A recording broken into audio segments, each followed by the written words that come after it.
Hello dear students, आप सबका बहुत बहुत स्वागत है गणिसाई वर्ल्ड के इस यूट्यूब चैनल में। तो दोस्तों, हमारी क्लास 11th केमिस्ट्री में यूनिट 5 चल रही है पदार्थ की अवस्थाएं, जिसमें हमने गैसों के नियम भी पढ़ लिए हैं और आपका जो आदर्श गैस समीकरण है वो भी पढ़ लिया है बहुत अच्छे तरीके से।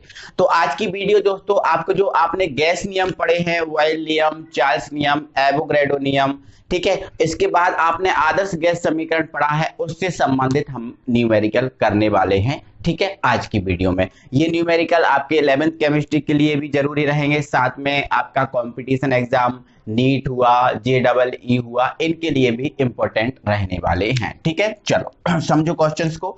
देखो क्वेश्चन हमारा क्या है, हमारा क्वेश्चन है 740 टॉर दाब पर, मतलब ये जो दाब दिया है इस दाब पर एक ऑक्सीजन गैस है। कौन सी गैस है? ऑक्सीजन गैस है। इस ऑक्सीजन गैस के नमूने का जो आयतन है, क्या है आयतन, वो 480 ml है। कितना है? 480 ml है।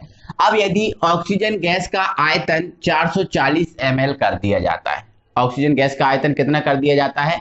440 ml आयतन कर दिया जाता है, तो इसके लिए कितने दाब की आवश्यकता होगी? मतलब 440 ml आयतन के लिए कितने दाब की आवश्यकता होगी, आपसे ये पूछा है। ठीक है, तो आप देखो क्वेश्चन आप अगर समझ गए हो तो कोई प्रॉब्लम नहीं है। आप देखो इस क्वेश्चन में हमें क्या दिया है, हमें दिया है दाब, मतलब हमें P दिया है, और इस क्वेश्चन में हमें क्या दिया है? आयतन। तो आप हमें ये बताओ, दाब और आयतन जब दिया है, ताप नहीं दिया, मतलब ताप की वैल्यू क्या है इसमें? स्थिर है। जो ताप है वो क्या है? स्थिर है। और स्थिर ताप पर कौन सा नियम दिया गया था, आपको ये पता करना है। स्थिर जो ताप था, जब ताप को स्थिर रखा था, तो स्थिर ताप पर मेरे भाई आपको कौन सा नियम दिया गया था, आपको ये याद रखना है। ठीक है, तो मेरे भाई जो स्थिर ताप था, स्थिर ताप पर दिया गया था वॉयल का नियम। कौन सा नियम दिया गया था? वॉयल महोदय का नियम। और वॉयल महोदय के नियम में हमने एक चीज देखी थी कि जो आयतन है और जो दाब है, इसका जो गुणनफल है एक नियतांक के बराबर होता है। ये चीज हमने देखी थी। और हमने आपको एक चीज अलग से न्यूमेरिकल के लिए कराई थी, इसको हमने विभिन्न गैसों के लिए लागू किया था। तो ये जो चीज निकली थी वो निकली थी P1 V1 बराबर P2 V2। ये चीज आपकी निकल कर आई थी। और इसमें भी आप देखो दाब दो दे के रखे हैं, एक है ना, और एक आपको याद करना है। आयतन आपको दो दे के रखे हैं, एक और एक ये। ठीक है, तो ये चीज है। तो यहाँ पर दाब और आयतन है, तो दाब और आयतन में संबंध दिखाता है कौन? वॉयल नियम। तो इसमें वॉयल नियम की आवश्यकता होने वाली है, और न्यूमेरिकल के लिए वॉयल नियम ये यूज होता है। मैंने आपको बता दिया था, समझा दिया था। तो यदि आपने नहीं देखे वॉयल नियम, चार्ल्स नियम, तो आप वीडियो के डिस्क्रिप्शन में लिंक दिया है, या फिर आप चैनल की प्लेलिस्ट में जाकर इनको देख लो, क्योंकि बिना पढ़े तो ये न्यूमेरिकल आप कर नहीं सकते। ठीक है, तो देखो यहां पर सबसे पहले लिख लो मेरे भाई, दिया है। क्या है? दिया है। अब देखो दाब ये पहले दिया है, तो ये दाब आपका होगा P1 बराबर कितना हो जाएगा? 740 टॉर, 740 टॉर। ठीक है, चलो P2 आपको नहीं दिया, क्योंकि कितने दाब की आवश्यकता होगी ये तो आपको ज्ञात करना है। ठीक है, चलो अब V1 पहले आयतन आपको कितना दिया है? 880, तो ये 880 ml हो गया। ठीक है, अब V2 कितना दिया है आपका? अंत में दाब कितना दिया? 440, तो ये दिया है। कोई दिक्कत? चल, कोई प्रॉब्लम नहीं।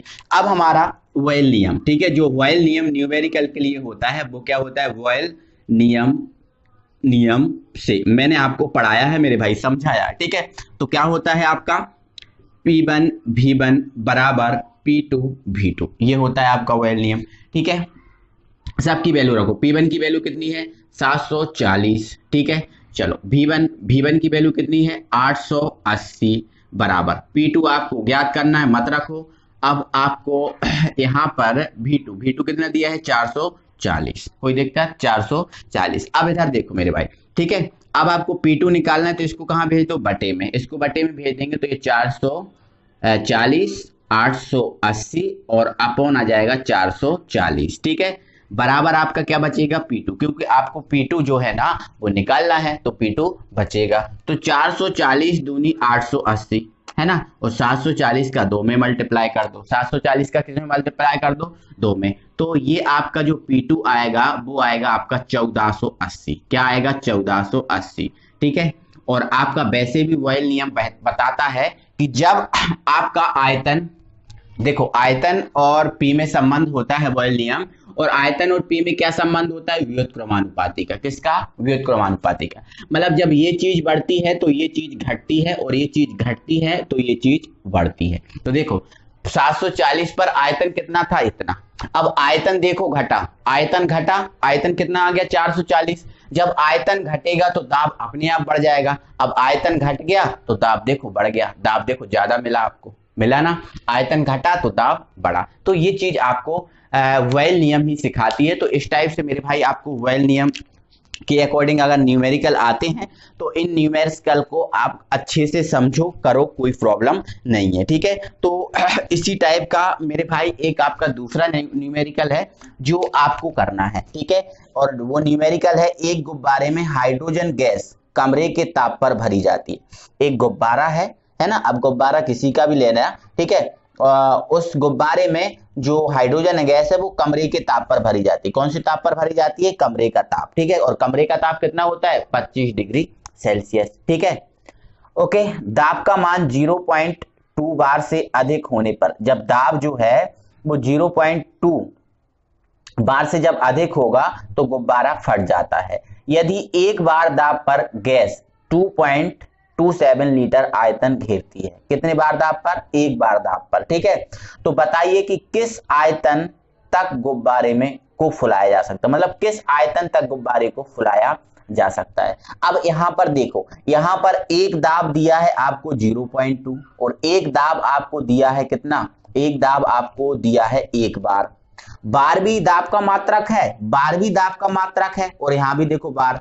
तो एक आपको दिया है दाब 0.2 और एक दिया है आपको 1। क्या दिया है, 1। तो आप क्या करना, जो P1 है और जो क्या है P2, तो P1 को मान लेना आप 0.2 और आपको P2 को मान लेना क्या, 1 मान लिया। अब आयतन, आयतन में देखो कितना दिया है, आयतन आपको दे के रखा है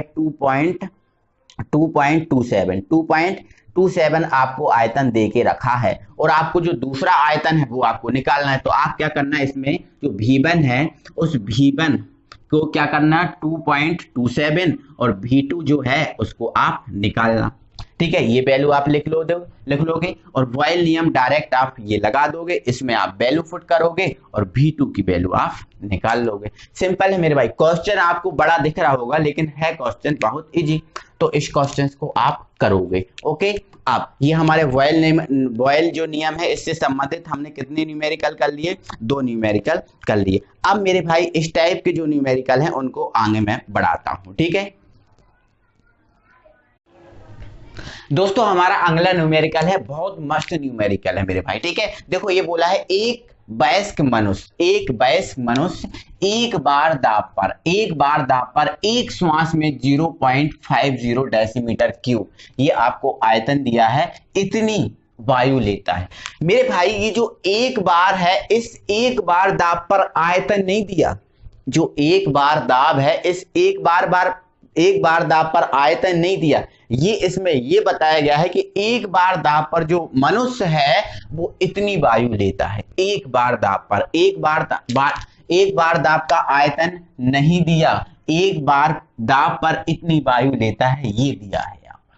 ठीक है, चलो आगे। यदि किसी टैंक में 200 बार, अब देखो ये चीज दी है, जो 200 बार दाब है, इस 200 बार दाब पर जो आयतन है वो इतना है। 200 बार दाब पर आयतन इतना है। ठीक है, तो टैंक से मनुष्य कितनी सांसें ले सकता है, जो टैंक में जो वायु है, टैंक में जो ये वायु है, इससे कितनी सांसें इंसान ले सकता है। तो पहले आपको ये पता करना होगा कि एक बार जो दाब है, एक बार दाब पर जो टैंक में वायु है उसका आयतन कितना है। कितने दाब, ये 100 बार दाब पर आयतन है। कितने बार दाब पर, सॉरी 200 बार दाब पर आयतन है। एक बार जब दाब होगा तो उस टैंक का आयतन कितना होगा, पहले आपको ये पता करना है। क्योंकि एक बार दाब पर आपको आयतन नहीं दिया, ये तो ये बताया गया है कि इंसान इतनी श्वास लेता है एक बार दाब पर। आयतन नहीं दिया, तो पहले आपको एक बार दाब पर आयतन ज्ञात करना है, क्योंकि 200 बार पर तो दिया है, एक बार पर नहीं दिया। ठीक है, तो सबसे पहले आप लिखोगे P1। आपको देखो पहले बार दाब यही दिया, तो P1 का वैल्यू कितनी है 1।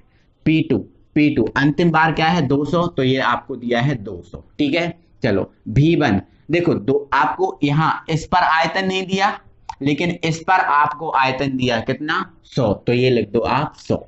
तो देख क्या है, दाब है और ये आयतन है। ठीक है, V2 आपको क्या करना है ज्ञात। तो दाब और आयतन में कौन बताता है संबंध, वॉयल नियम। और वॉयल नियम क्या है, तो यहां पर लिख देंगे वॉयल नियम से, वॉयल नियम से। तो न्यूमेरिकल के लिए वॉयल नियम क्या है, P1 V1 बराबर P2 V2, यही है, कोई दिक्कत नहीं। P1 की वैल्यू 1 है, V1 की वैल्यू कितनी है 100 है। ठीक है, बराबर P2 200 है, P2 कितनी वैल्यू है 200 है। ठीक है, चलो V2, क्या V2 की वैल्यू आपको दी है, V2 की वैल्यू आपको नहीं दी। V2 की वैल्यू आपको मेरे भाई क्या करना है, ज्ञात करना है। ठीक है, V2 की वैल्यू आपको ज्ञात करना है। ओके मेरे भाई, चलो कोई दिक्कत नहीं है, V2 की वैल्यू हम यहाँ पर ज्ञात कर रहे हैं। ठीक है, चलो तो पहले मेरे भाई जो जो चीजें दी हैं इसमें हम वो लिख लेंगे। ठीक है, तो देखो यहाँ पर मेरे भाई समझो, यहाँ पर देखो P1, देखो 200 बार दाब पर ये वायु दी है, 200 बार दाब पर आयतन इतना दिया है, एक बार दाब पर आपको आयतन जो है वो ज्ञात करना है। मतलब ये जो आपका दाब है वो है आपका P1। क्या है मेरे भाई P1, मतलब P1 आपको कितना दिया है 200। ठीक है, 200 दिया है। और P2 आपको मतलब जो P1 आपको कितना दिया है 200 दिया है। और जो P2 है ये, इस पर आपको वायु ज्ञात करना है, तो ये आपका जो P2 है वो आपको कितना दिया 1 दिया। ठीक है, चलो इस दाब पर जो आयतन है वो कितना है आपका 100, तो ये आपका 100। ठीक है, और जो V2 है वो आपको क्वेश्चन मार्क V2 जो है ना मेरे भाई आपको ज्ञात करना है। तो आप ये बताओ दाब और जो आयतन है उसमें संबंध कौन बताता है, वॉयल नियम। कौन बताता है, वॉयल नियम। तो यहां पर आप लिख लोगे वॉयल नियम से, वॉयल नियम से। तो वॉयल नियम लगा दोगे, तो वॉयल नियम न्यूमेरिकल के लिए क्या होता है, P1 V1 बराबर P2 V2, यही होता है। ठीक है, तो P1 की वैल्यू कितनी है 200। ठीक है, V1 की वैल्यू कितनी है 100। ठीक है, P2 की वैल्यू कितनी है 1, और V2 आपका ये। तो V1 का कोई मतलब नहीं रहता, तो सीधी सी बात जो V2 है इसका इसमें गुणा कर दो, तो ये आपका आ जाएगा 20,000। कितना आ जाएगा 20,000 डेसीमीटर क्यूब।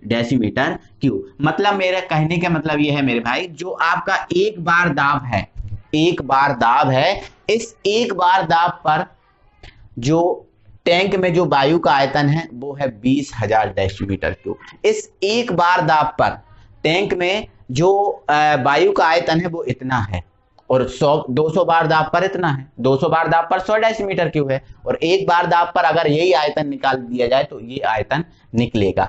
और आपको पता है एक बार दाब पर जो इंसान है वो इतनी वायु लेता है, एक बार दाब पर एक सांस में इतनी वायु लेता है। और टोटल वायु आपके पास कितनी है, इतनी है। टोटल वायु आपके पास इतनी है और एक बार में इतनी वायु इंसान लेता है। ठीक है, तो आपको क्या करना है, श्वासों की संख्या पता करना है। क्या, श्वासों की संख्या आपको पता करना है। तो कुल वायु जो है उस कुल वायु में से एक श्वास में जितनी वायु लेता है उससे आप भाग दे दोगे। ठीक है, कुल वायु आपके पास कितनी है 20,000। ठीक है, एक श्वास में इंसान कितनी वायु लेता है, इतनी, तो 0.50। कोई दिक्कत है, कोई दिक्कत नहीं। आप क्या करना है, बस डिवाइड करना, 2 जीरो यहां से हटाओ, यहां 2 जीरो बढ़ा दो, 1 जीरो से 1 जीरो काट दो। ठीक है, अब 5 बचा है 5 से काट दो, तो 5 चौके 20, तो ये आपका आ गया 4,0,0,0,0।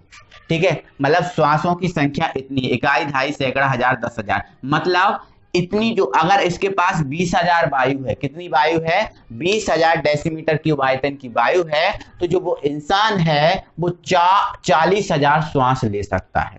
अगर इतनी वायु है तो इंसान 40,000 श्वासें ले सकता है। समझ रहे हो ना, 40,000 श्वासें। तो मेरे भाई ये हमने जो वॉयल नियम है उसके न्यूमेरिकल आज की वीडियो में हमने फिनिश किए हैं।